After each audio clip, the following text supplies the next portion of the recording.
ధైర్యపడకండి. ఇది చూడండి అంత చెప్తున్నాము. ఇప్పుడు మీరే ఇంటికి పెద్ద. చిన్నవాళ్ళు అన్నాక తెలిసి కొన్ని తెలియక కొన్ని తప్పులు చేస్తారు, అప్పుడప్పుడు అప్పులు కూడా చేస్తారు. జస్ట్ నేనే సరే అంత మాత్రానికి కోపం తెచ్చుకుంటే ఎలా? చూడండి, కోపం రావడం ఎంత సహజమో వాటికి పరిష్కారం చూపెట్టడం కూడా అంతే అవసరం.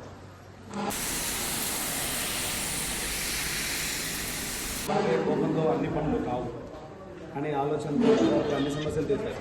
అందుకే ముందు మీరు కోపడకుండా ప్రశాంతంగా ఉండండి.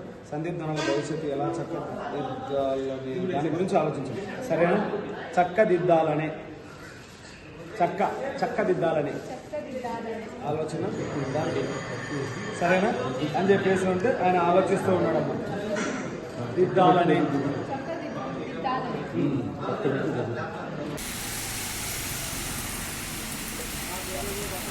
భారీగా ఉంది సార్.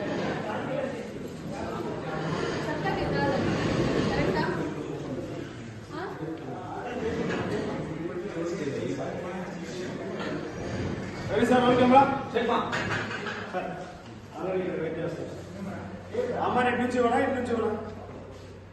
అమ్మ నెట్ నుంచి ఇవ్వడా? అయితే ఓకే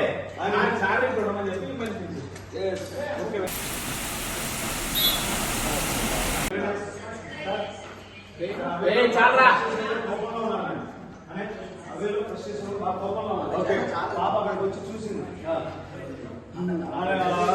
చూశారు. చూసిన తర్వాత డైలాగ్ చెప్పారు.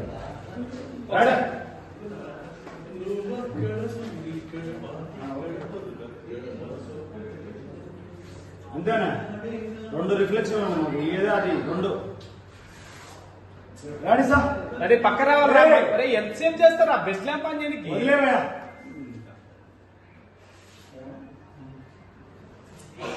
సార్? అది ఎక్కువ వెళ్ళకూడదు సార్, కొంచెం బ్యాక్ ఉన్నది.